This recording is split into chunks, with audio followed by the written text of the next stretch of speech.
Hello అందరూ ఎలా ఉన్నారు? నాకు జరిగిన ఒక ఎక్స్పీరియన్స్ గురించి మీతో షేర్ చేసుకోవాలి అనుకుంటున్నాను. ఒక 1 వీక్ బ్యాక్ ఒక కాల్ వచ్చింది, మీరు అప్లై చేసిన రోల్కి ఇంటర్వ్యూ షెడ్యూల్ అయింది అని. సో నేను న్యూ క్యాజిల్లో ఉన్నాను, మాంచెస్టర్లో ఇంటర్వ్యూ అనమాట. నిన్న వెళ్ళాను న్యూ క్యాజిల్ నుంచి మాంచెస్టర్కి. నాకు ఆఫ్టర్నూన్ 2 o'clock ఇంటర్వ్యూ టైం ఇచ్చారు. అక్కడ వెళ్ళి చూస్తే ఎవ్రీథింగ్ ఈజ్ క్లోజ్డ్, అసలు కంపెనీయే లేదు, బోర్డు లేదు, ఏమీ లేదు. నేనైతే ఫుల్ షాక్లో ఉన్నాను. సో ఈమెయిల్లో ఒక నంబర్ మెన్షన్ చేశారనమాట. ఆ నంబర్ కాల్స్ చేశాను, మెసేజెస్ చేశాను, నో రిప్లై.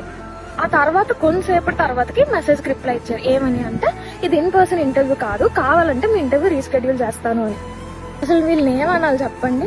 ఇంత దూరం నుంచి డబ్బులు ఖర్చు పెట్టుకొని, షిఫ్ట్లు స్వాప్ పెట్టుకొని, కష్టపడి ఎంతో హోప్తో వెళ్తే అసలు కంపెనీయే లేకపోగా కాల్స్కి రెస్పాండ్ అవ్వకు. సో ఫైనల్లీ నేను మీకు చెప్పాలనుకుంటుంది ఏంటంటే, ఇండియాలో అది జాబ్స్ అప్లై చేసినప్పుడు జాగ్రత్తగా చూసుకొని అప్లై చేయండి.